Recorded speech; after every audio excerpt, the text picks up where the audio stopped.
somewhere, right now, someone is crying. Not from pain, not from cutting an onion, from something they felt so deeply that water started falling from their eyes for no physical reason at all. This is strange if you stop and think about it. No other animal on Earth does this. Dogs whimper. Elephants make distress calls. Chimpanzees scream when they grieve. But none of them weep. None of them produce tears as an emotional signal. That ability, as far as science can tell, belongs to humans alone. So who cried the first tear? And why would evolution build something so strange? A response that blurs your vision, signals weakness to predators, and reveals exactly how vulnerable you feel, all without any clear survival benefit. To understand this, you first need to understand that not all tears are the same. Your eyes produce tears constantly just to stay lubricated. That happens in every land animal with eyes. Then there are reflex tears, the ones triggered by smoke, dust, or cutting onions. Many animals have those too. But emotional tears, sometimes called psychic tears, are different. They are triggered not by anything touching your eye, but by something touching your mind. Grief, joy, overwhelming relief. As far as researchers have found, this category exists in exactly one species. Add Vingerhoets, a psychologist at Tilburg University who has spent decades studying crying, points out something remarkable. Human infants cry loudly from the moment they are born, but they do not produce emotional tears until around 2 to 3 months of age. The vocal cry comes first. The tears come later, which means somewhere in our evolutionary past, a behavior that already existed, distress calling, picked up a strange new feature. Visible water. Why would that happen? Why would a species evolve a signal that makes its vision worse at the exact moment it most needs to see clearly? Evolutionary biologist Oren Hasson proposed an answer that sounds almost backwards. He argued that tears are not a flaw in the crying response. They are the entire point.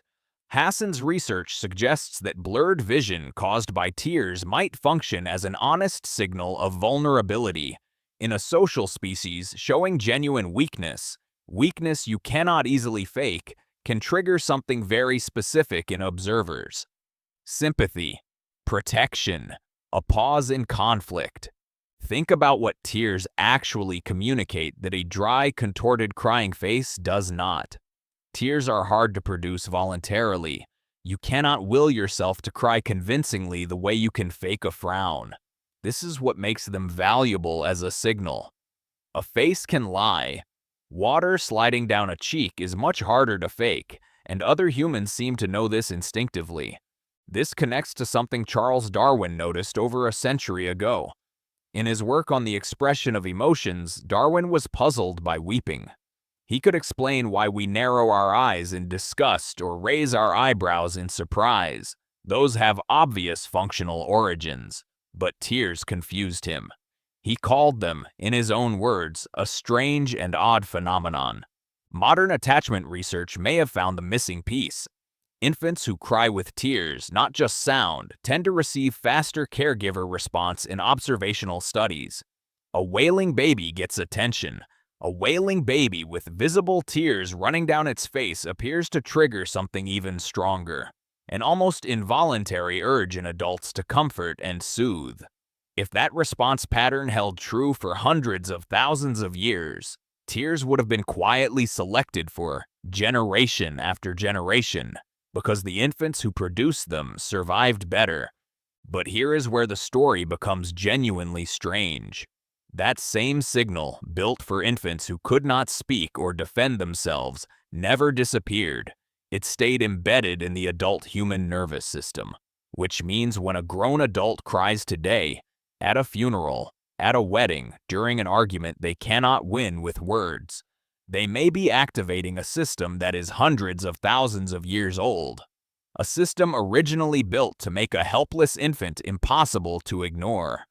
Vingerhoets' research found something else worth sitting with.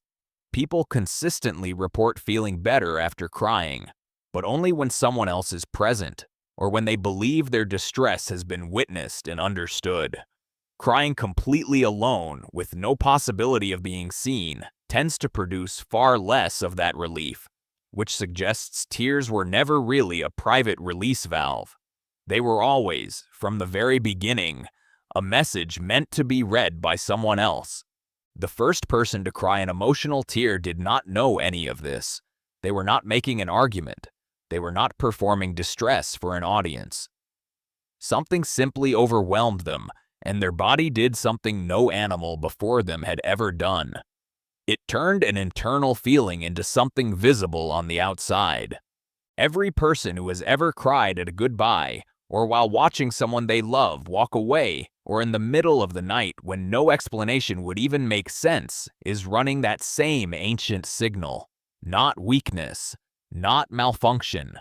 A message written in water, sent by a body that has been trying to be understood since long before language gave it any other way to do it.